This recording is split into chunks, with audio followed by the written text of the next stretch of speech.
바울이 복음의 씨앗을 뿌려놓은 이후에 이 갈라디아 교회에 유대 율법주의자들이 이제 들어왔습니다.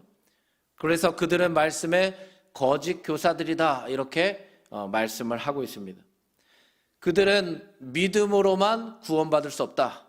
또 율법주의적 할례를 행해야 되고 율법을 지키지 않고는 구원을 받을 수 없다고 주장을 했습니다.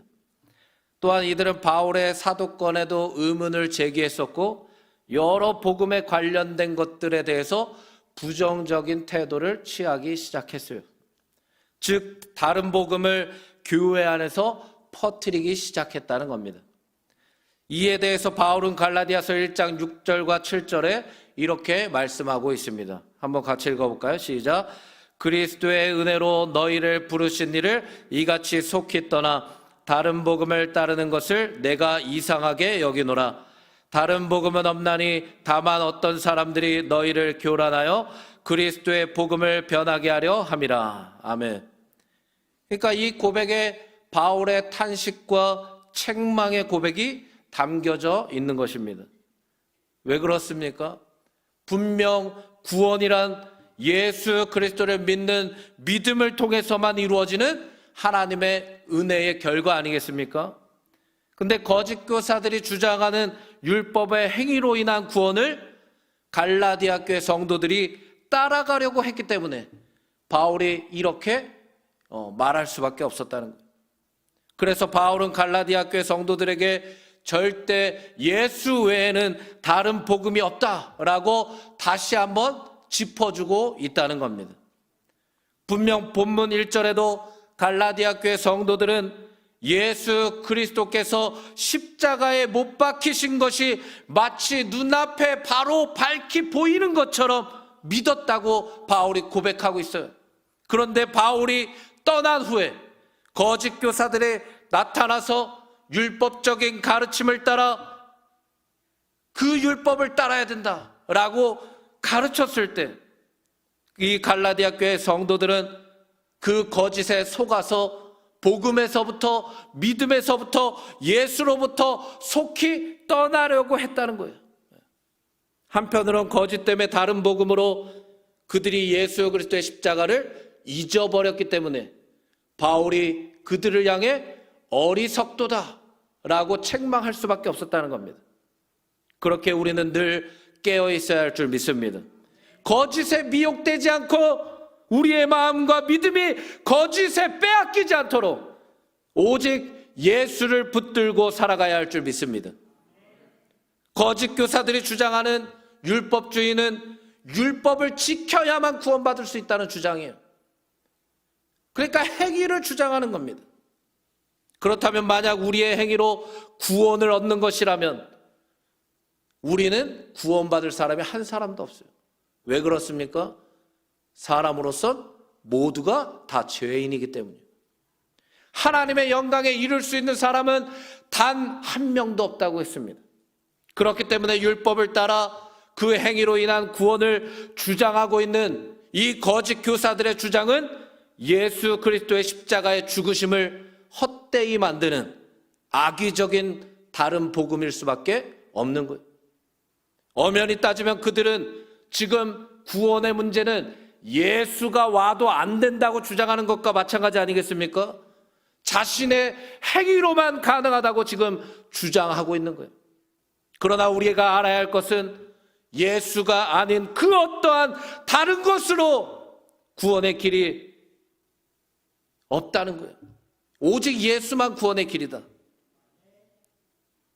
그래서 예수가 아닌 다른 길도 구원의 길이 열렸다고 논하는 사람이든지 아니면 예수가 아닌 인간의 행위로 인한 구원을 논한다면 그것이 바로 갈라디아서 1장 8절 9절의 말씀처럼 저주받을 죄악인 것을 우리가 분별할 수 있어야 된다는 겁니다. 사도행전 4장 12절에 이렇게 말씀합니다. 한번 다 같이 읽어볼까요? 시작. 다른 이로서는 구원을 받을 수 없나니 천하 사람 중에 구원을 받을 만한 다른 이름을 우리에게 주신 일이 없음이라 하였더라. 크게 아멘 합시다. 할렐루야. 하나님께서는 이 구원에 관련하여서 인간 스스로 구원의 길을 개척할 수 있다고 말씀하신 적이 단 한 번도 없다는 거예요. 우리로서는 그 어떠한 것으로도 죄악의 문제만큼은 해결할 수가 없어요. 그러나 예수님은 가능하신 줄 믿습니다. 왜 그렇습니까? 그분은 살아계신 하나님이시기 때문이에요. 죄가 없으신 전능하신 하나님이시기 때문입니다. 믿으시길 바랍니다. 그래서 오직 예수 그리스도만이 우리의 길이고 진리고 생명이 되는 것입니다. 이것을 거짓 교사들이 당연히 알 수가 없죠. 그래서 바울이 성도들을 향해 어리석다라고 강하게 책망하는 이유가 무엇일까요? 분명히 갈라디아 교회 성도들은 십자가의 사건을 바로 눈앞에 보는 것처럼 보고 느끼고 믿고 경험했는데 그들이 다시 예수를 믿기 전으로 돌아간다고 하니까 예수님을 없는 것처럼 십자가의 그 죽음을 헛된 것처럼 옛 율법을 따라간다고 지금 헤매고 있으니까 답답한 거예요. 사랑하시는 여러분, 예수밖에 없어요. 예수님만이 우리를 구원하실 수 있습니다. 우리가 아무리 말씀을 우리의 행위로 완벽하게 따라갈 수 있다고 해도 결국에 완벽할 수가 없어요. 우리는 죄인이기 때문에. 하루에도 결심한 것들을 다 이행하지도 못하는데 어떻게 율법을 완벽하게 따라갈 수 있습니까? 못해요. 이 율법의 목적 자체를 지금 거짓 교사들은 잘못 해석하고 있다는 거예요. 율법이 무엇입니까? 로마서 3장 20절에 이렇게 말씀합니다. 다 같이 읽어볼까요? 시작. 그러므로 율법의 행위로 그의 앞에 의롭다 하심을 얻을 육체가 없나니 율법으로는 죄를 깨달음이라. 아멘. 즉 율법을 통해 우리는 죄를 깨달아야 된다는 거예요. 죄를 인식해야 된다는 겁니다. 율법은 우리에게 생명을 주기 위한 목적이 아니에요. 단지 예수 그리스도께로 우리를 인도하는 몽학 선생과도 같은 역할을 율법이 한다고 말씀하는 거예요. 그래서 이 율법을 통해서 우리는 누구를 발견하는 것이 맞는 것입니까? 예수 그리스도를 발견해야 되는 게 맞다는 거예요.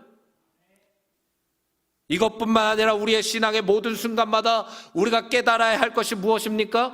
죽을 수밖에 없던 죄인이었던 나를 예수님이 십자가의 대속의 죽음을 통해서 사망의 늪에서 건져내 주시고 되찾아 주신 그 예수님의 사랑과 은혜를 믿어야 된다는 거예요. 그래서 아브라함도 로마서 4장에 보면 이렇게 얘기하지 않습니까? 그가 할례로 인해서 어떤 율법을 따라가는 행위로 인해서 의롭게 된 것이 아니라 하나님을 믿는 믿음을 그의 의로 여겨줬다. 오늘날도 하나님의 말씀을 가까이 할수록 우리는 십자가 앞에 서지 않습니까? 왜 그렇습니까? 율법으로만 보면 그 안에 갇혀서 헤어나올 수 없는, 절대 살 수 없는 죄인이지만 예수님께서 우리를 믿음으로 의롭다 여겨주시고 행위가 아닌 믿음으로 구원받을 수 있는 길을 새롭게 열어주셨기 때문에 우리가 십자가 앞에 설 수 있게 된 거예요. 즉 바울은 이것을 얘기하는 겁니다. 어떻게 예수님으로 가능한 것을 사람의 행위로도 가능하다고 주장하는 자들을 십자가를 경험한 너희가 따라가려고 하느냐. 책망하는 거예요. 우리는 사람을 따라가는 자들이 아닙니다. 말씀을 따라가는 자들이고 예수 그리스도를 따라가는 자들입니다. 우리는 행위를 자랑하는 자들이 아닙니다. 예수를 자랑하는 자들이 돼야 됩니다. 우리의 구원도 우리의 행위 때문에 받은 게 아니잖아요. 우리에게 주어진 모든 삶의 형편도, 내가 지금 가지고 있는 소유도 다 마찬가지 아닙니까? 하나님이 허락하시지 않으면 우리가 가질 수 없는 것들입니다. 우리의 생명도 마찬가지예요. 그렇기 때문에 우리는 늘 사람이 아닌, 행위가 아닌 오직 우리를 믿음으로 의롭다 여겨주시는 예수 그리스도만을 믿고 따라가야 할 줄 믿습니다. 바울은 갈라디아서 4장 8절과 9절에 이렇게 말씀합니다. 한번 같이 읽어볼까요? 시작. 그러나 너희가 그때에는 하나님을 알지 못하여 본질상 하나님이 아닌 자들에게 종노릇하였더니 이제는 너희가 하나님을 알 뿐 아니라 더욱이 하나님이 아신 바 되었거늘 어찌하여 다시 약하고 천박한 초등학문으로 돌아가서 다시 그들에게 종노릇하려느냐. 이게 무슨 말입니까? 갈라디아 교회 성도들도 본래 하나님을 알지 못했던 본질상 진노의 자녀들이었어요.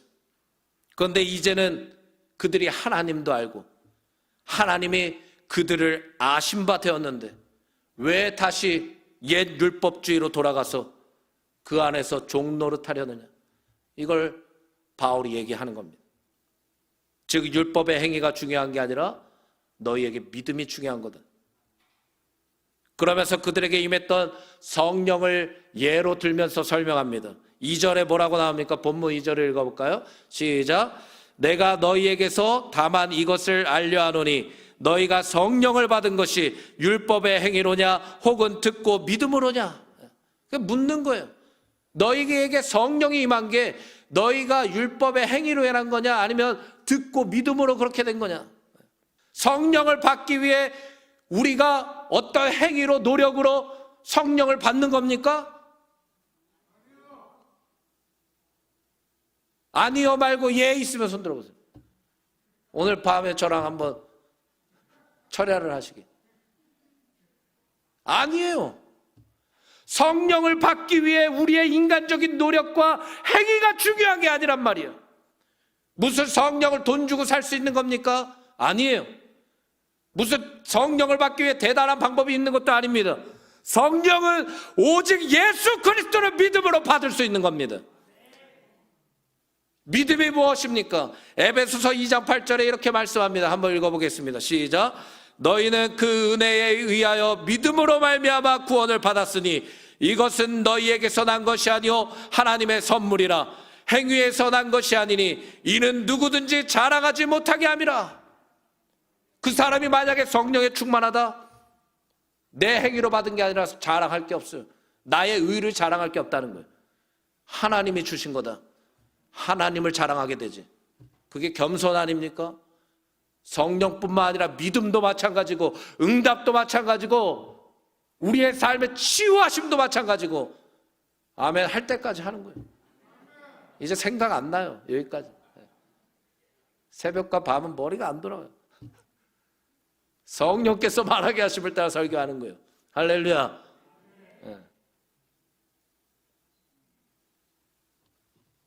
행위로 자랑할 게 없다는 거예요. 성령 받은 것. 믿음도 선물인데 하물며 성령은 아닐까. 다 우리의 믿음으로 주어지는 것임을 믿으시기 바랍니다. 바울은 갈라디아 교회 성도들에게 임했던 그 성령이 너희들의 어떠한 노력과 행위로 받은 게 아니라 오직 믿음으로 받지 않았느냐, 그것을 기억하지 못하느냐. 즉 아무리 난리를 쳐도 예수를 믿는 믿음이 없으면 절대 성령을 받을 수 없다는 겁니다. 아무리 내가 난리를 쳐보세요. 성령 받기 위해 예수를 믿지 않으면 말짱꽝이에요. 예배도 마찬가지 아닙니까? 내가 예수님을 믿지 않는데 어떻게 예배가 성립됩니까? 안 돼요. 예수를 믿어야 예배가 예배다운 겁니다. 예수를 믿을 때 기도가 성립됩니다. 사람의 이름으로 기도합니까? 아니잖아요. 예수님의 이름으로 기도해야 그 기도가 성립되는 거예요. 우리의 행위가 중요한 게 아니라 예수 그리스도를 향한 믿음이 너에게 지금 가장 필요하다. 이것을 바울이 얘기하는 겁니다. 그렇다면 지금 이들은 왜 성령으로 충만하지 않습니까?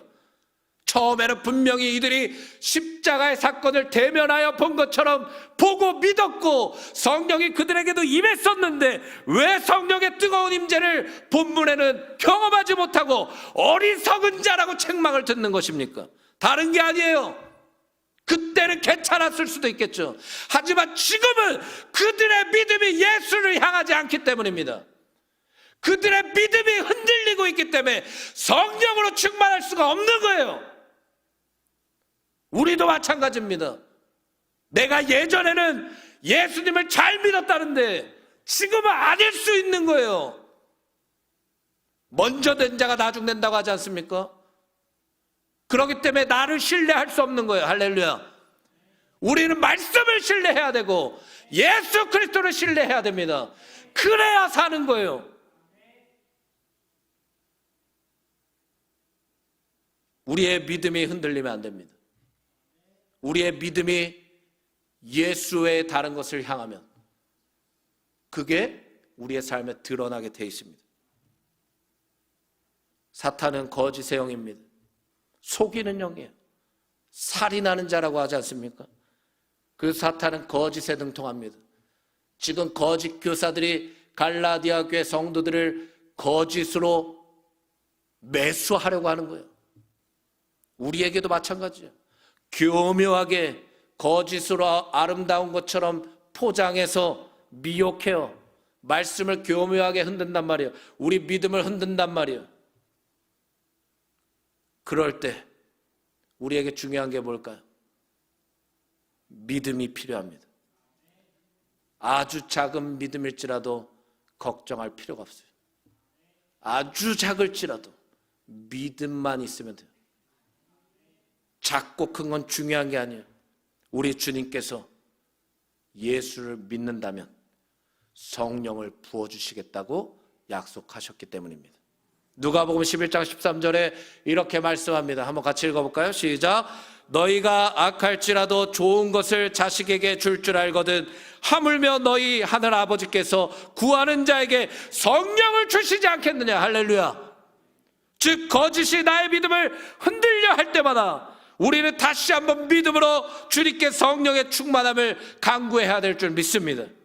그래서 거짓이 아닌 예수만을 믿는 믿음을 통해 성령을 따라 행하는 우리가 되어야 될 줄 믿습니다. 우리 옆에 분에게 축복해 줍시다. 성령을 따라 행합시다. 그것도 축복합시다. 걱정하지 마세요. 작은 믿음일지라도 예수님이 그 믿음으로 역사하십니다. 할렐루야. 또 바울은 3절에 그들의 어리석음을 다시 한번 책망하면서 성령으로 시작했는데 왜 육체로 마치려고 하느냐 이렇게 말합니다. 즉 믿음으로 너희가 분명히 예수를 믿는 믿음으로 시작했는데 인간적인 행위로 마치려고 하느냐 바울이 또 책망하는 거예요. 이게 쉽게 얘기하면 하나님을 믿되 바르게 믿어라. 예수님만 잘 믿으면 되는데 복음을 떠나 다시 옛 율법을 전수받으려고 하고 다시 할례를 따라가려 하는 이 모든 행위는 지금껏 지내왔던 믿음을 부정하는 것인데 제대로 믿으라는 거예요. 예수님을 믿는 것은 옛것으로 돌아가는 게 아닙니다. 완전히 새로워지는 겁니다.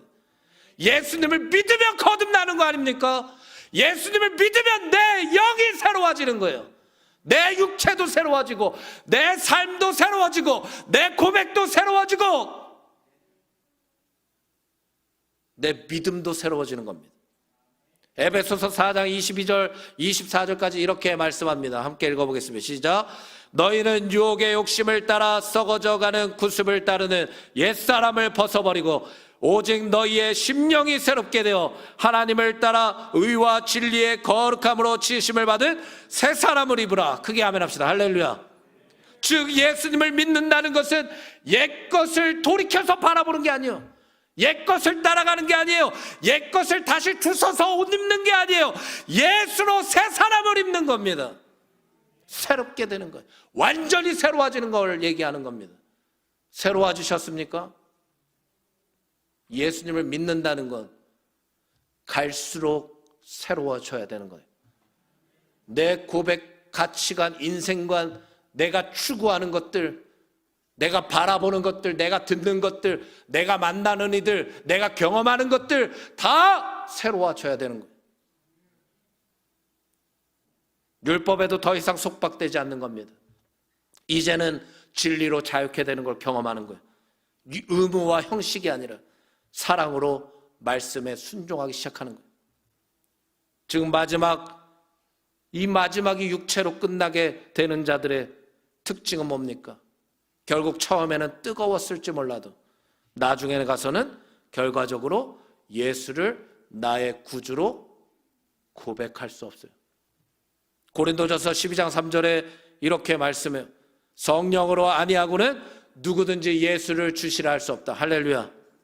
마지막에 육체로 끝나는 자들은 성령으로만 예수를 나의 구주로 고백할 수 있는데 이미 육체의 지배를 받으니까 예수님을 고백할 수가 없는 거예요. 흔히 처음에는 뜨겁고 열정 있고 헌신도 하고 믿음도 있었는데 나중에 가서는 나의 의의를 자랑하고 떠나는 자들 있지 않습니까? 나의 업적을 위해, 나의 이름을 위해, 나의 영광을 위해 떠나고 그걸 자랑하는 거예요. 왜 그렇습니까? 날마다 새로워지지 않기 때문이에요. 우리는 주님 안에서 날마다 새로워져야 될 줄 믿습니다. 우리는 말씀으로 새로워져야 돼요. 기도로 새로워져야 돼요. 그거밖에 없어요. 말씀과 기도로 거룩한 삶, 예수 그리스도를 통해 날마다 새로워지는 우리가 돼야 될 줄 믿습니다. 우리는 처음에 믿음으로 시작하고 처음에 성령으로 시작했다면 그 마지막도 반드시 믿음으로 끝나고 성령으로 끝나는 우리 모든 성도님들이 되시기를 주의 이름으로 축복합니다. 4절에는 성도들이 그동안에 예수를 믿고 나서 받았던 괴로움에 대해서도 언급해요. 그 괴로움을 너희가 헛된 것으로 만들지 말아라. 복음을 떠나서 옛 율법을 따른다면 그동안 너희가 복음을 사수하면서 믿음을 지켜내기 위한 선한 싸움들이 다 헛된 것이 되지 않느냐, 그렇게 얘기하는 거예요. 그 당시에 갈라디아 교회 성도들은 유대인과 헬라인들이 너무나 많은 핍박을 했어요. 예수를 믿는 자들을 핍박을 했습니다. 오늘날도 마찬가지 아닙니까? 시대를 막론하고 믿음을 지켜내기 위해서 나아가는 그리스도인들을 세상은 핍박하는 거예요. 그러나 우리는 이 핍박과 괴로움과 어려움들을 당연하게 여길 수 있어야 됩니다. 왜? 주님이 이미 걸어가신 길이기 때문에. 주님도 핍박받으셨어요. 주님도 고난당하셨고 십자가 지시지 않았습니까? 사도행전에서는 제자들이 오히려 고난받는 걸 기쁘게 여겼다, 당연하게 여겼대요. 즉 이 모든 괴로움과 고난들은 믿음으로 살아갈 때 주어지는 그리스도인의 당연한 과정 중에 하나다. 다른 말로 예수를 믿으면서 이 갈라디아 교회 성도들도 마찬가지였다는 거예요. 이 숱한 고난의 과정들을 믿음으로 거쳐왔고 이겨냈었고 그 가운데서 하나님의 살아계심을 경험했었는데 그 모든 것들을 예수를 포기함으로 헛된 것을 만들려 하기 때문에 바울이 책망할 수밖에 없었던 거예요. 그렇습니다. 아무리 많은 신앙적 경험이 있어도, 아무리 많은 고난을 이겨낸 믿음의 경험이 있어도 예수를 향한 믿음이 다른 복음을 향한다면 지금껏 쌓아왔던 모든 것들은 아무것도 아닌 거예요. 우리의 믿음은 끝까지 천국에 들어갈 때까지 있어야 돼요. 예수도 마찬가지예요. 예수님도 천국에 들어갈 때까지 내 마음의 주인이 되셔야 되는 거예요. 그 복음을 쳐버리면 아무것도 아닌 겁니다. 우리는 알아야 됩니다. 예수님을 향한 믿음을 지켜낼 때 찾아오는 그 고난, 기쁨으로 이겨내야 되고 복음을 지켜내기 위한 핍박도 당연하게 감수해야 되고 어떻게든 믿음으로 살아갈 때 하나님이 이런 자들을 인정해 주신다. 반대로 믿음을 가볍게 여기고 예수님을 가볍게 여기는 자들은 하나님이 인정하시지 않습니다. 예수님을 저버리면 우리는 아무것도 아닌 인생이에요. 그것을 우리가 확실히 알아야 될 줄 믿습니다. 그래서 끝까지 믿음의 경주를 다 달려가셔야 되는 거예요. 끝까지 맞춰야 되는 거예요. 중간에 이탈하거나 포기한다면 우리가 지금껏 쌓아왔던, 달려왔던 믿음의 수고와 헌신들은 아무것도 아닌 겁니다. 아무것도 아닌 거예요. 끝까지 가야 그 끝에 생명의 면류관이, 의의 면류관이, 우리에게 주어지는 하나님이 예비하신 상급이 기다리고 있는 겁니다. 지금껏 경험했던 하나님의 살아계심을, 그 역사하심을 헛된 것으로 만들지 않으려면 끝까지 믿음을 지키셔야 됩니다. 마지막 5절에는 바울이 다시 질문합니다. 이것은 그들에게 대답하기 위한 질문, 대답을 얻기 위한 질문이 아니에요. 다시 한번 확실하게 그들이 알기 원했다는 거예요. 그들이 확실하게 다시 한번 깨닫길 원해서 5절에 얘기하는 겁니다. 5절에 뭐라고 합니까? 우리 한번 같이 읽어볼까요? 시작. 너희에게 성령을 주시고 너희 가운데서 능력을 행하시는 이의 일이 율법의 행위에서냐 혹은 듣고 믿음에서냐. 아멘. 이게 뭡니까? 하나님께서 그들 가운데 성령을 부어주시고 그들 가운데 능력으로 행하시는 이 모든 것들은 그들이 율법을 행했기 때문이 아니라 그들이 복음을 듣고 믿었기 때문이다. 그렇습니다. 우리가 복음을 듣고 믿을 때 구원을 받는 것입니다. 우리가 복음을 듣고 믿을 때 성령이 역사하시는 것입니다. 비로소 우리가 복음을 듣고 믿을 때에 하나님이 우리 가운데서 능력으로 역사하시는 거예요. 믿는 자들 가운데 역사하시는 겁니다. 믿는 자들을 통해서. 예수님을 믿으십니까? 교회가 예수님을 믿을 때에 말씀이 지배하는 역사가 일어납니다. 초대교회의 부흥의 역사가 바로 그렇게 시작됐거든요. 예수님을 믿는 믿음이 충만할 때 성령이 임했고 성령으로 충만할 때 말씀의 지배를 받았고 그 말씀 앞에 기도함으로 세상으로 뻗어나갈 수 있었어요. 증인이 될 수 있었다는 거예요. 즉 처음은 믿음입니다. 믿음이 충만하시기를 주의 이름으로 축복합니다. 우리가 무엇을 한다고 해서 변화가 일어나는 게 아니에요. 우리가 뭐 대단한 행위를 한다고 해서 회복이 일어나는 게 아닙니다. 우리로서는 그 어떠한 능력도 변화도 부흥도 우리로서는 기대할 수가 없어요. 그러나 예수를 믿을 때에 하나님께서 우리의 삶에, 우리의 가정에, 우리의 기업에, 우리의 교회에, 우리 나라에 놀라운 구원의 역사를 이루시는 겁니다. 우리가 믿을 때의 역사가 일어납니다. 마태복음 19장 26절 다 같이 한번 읽어보겠습니다. 네, 제가 읽어드릴게요. 예수께서 그들을 보시며 이르시되, 한번 따라해 보실까요? 사람으로는 할 수 없으나 하나님으로서는 다 하실 수 있다. 할렐루야. 마가복음 9장 23절을 함께 읽어보겠습니다. 마가복음 9장 23절 시작. 예수께서 이르시되 할 수 있거든이 무슨 말이냐? 믿는 자에게는 능치 못할 일이 없느니라. 크게 아멘 합시다. 할렐루야. 예수님을 믿으시죠? 그렇다면 그 믿음으로 사십시오. 의인은 믿음으로 말미암아 산다. 우리 모두 예수 안에서 믿음으로 끝까지 승리하시기를 주의 이름으로 축복합니다.